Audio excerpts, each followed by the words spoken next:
آپ کے دل میں رچنس ہو تو فارغ کریں اپنے آپ،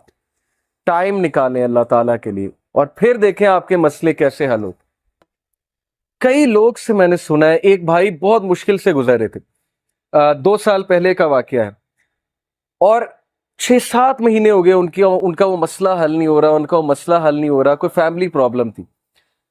اور ایک دن مجھے ملے and he was so happy, اور انہوں نے مجھے ایک سینٹینس کہا جو میں کبھی نہیں بھولوں گا۔ انہوں نے کہا کہ علی بھائی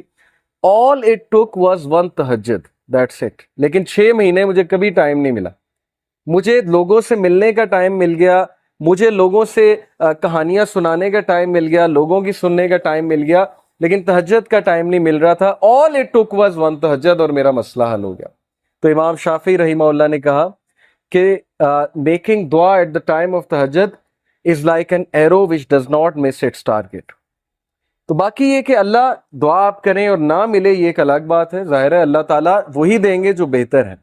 لیکن یہ سینٹینس یاد رکھنے والا ہے کہ all it took was one تہجد۔ تو اپنے آپ کو فارغ کریں، ٹائم نکالیں اللہ تعالیٰ کے لیے، یہ آپ کے ہی لیے بہتر ہے۔ اور پھر یہ حدیث،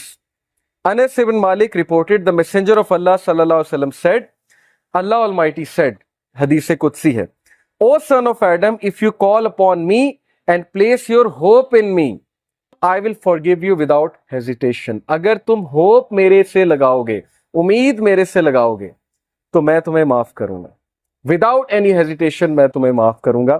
O son of Adam, if you have sins piling up to the clouds and then ask for my forgiveness, I will forgive you without hesitation۔ اور اگر تیرے گناہ آسمان تک جا رہے ہیں اور آسمان کی طرح پائل اپ ہو چکے ہیں، کلاؤڈز کی طرح، یعنی اتنے سنز ہو چکے ہیں کہ تم اسراف کر چکے ہو،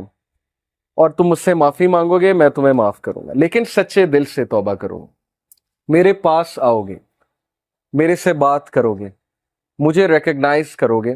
تو میں تمہیں معاف کروں گا۔ تو کویسچن یہ ہے کہ کیا ہمارے ہوپس اللہ تعالیٰ سے لگے ہیں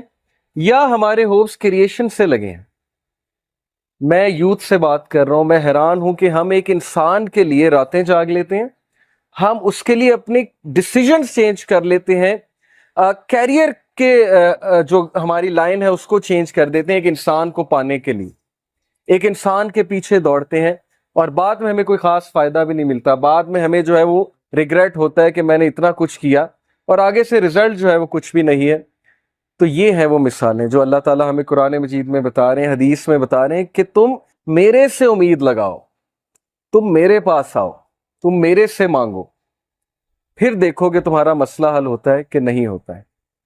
اور امید لگانے کے حوالے سے ابن تیمیہ رحمہ اللہ لکھتے ہیں، ان کی ایک کتاب ہے kalamullah.com پہ آپ جائیں تو وہاں پر ایک کتاب ہے ابن تیمیہ کی، I think relief from distress, yes exactly یہ نام ہے، ریلیف فرام ڈسٹریس، کے ڈسٹریس سے ریلیف کیسے ملنا ہے، اوکے یہ کتاب ہے۔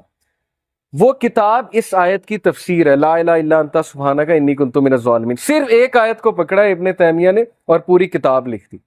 اس میں وہ ایک بات لکھتے ہیں کہ اسلاف جان بوجھ کر یہ دعا کرتے تھے، یہ بھی ایک دعا تھی ان کی کہ ہماری دعائیں ڈیلے ہوں، ہماری دعاؤں کی قبولیت ڈیلے ہو۔ اب یہ ہمارے لیے، ہم جیسے لوگوں کے لیے جو دنیا میں بہت ڈوبے ہیں، بڑی عجیب بات ہے، ہم تو چاہتے ہیں یوں دعا قبول ہو، میں اللہ سے مانگوں اور چیز میرے سامنے ہو، چاہے وہ میرے لیے بہتر ہے یا نہیں ہے۔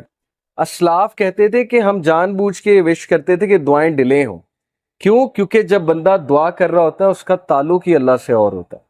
تو وہ اس تعلق کو انجوائے کرتے تھے کہ ہم تکلیف میں ہیں، ہم کسی ڈسٹریس میں ہیں، بس ہم دعائیں کیے جائیں، تو یہ تعلق انہیں بہت لطف دیتا تھا۔ یہ ایک بہت ہائی لیول کی بات ہے۔ بتانا میں آپ کو یہ چاہ رہا ہوں کہ دیکھیں مصیبتیں آتی ہیں، مشکلیں آتی ہیں، انسان پر بہت سے فیزز آتے ہیں، اور اس فیز میں اگر اللہ سے آپ کنیکٹ کر جائیں تو یہ آپ کے لیے خیر ہی خیر ہے، اور اس فیز میں اگر اللہ سے دور ہو جائیں تو پھر یہ شر ہے بہت۔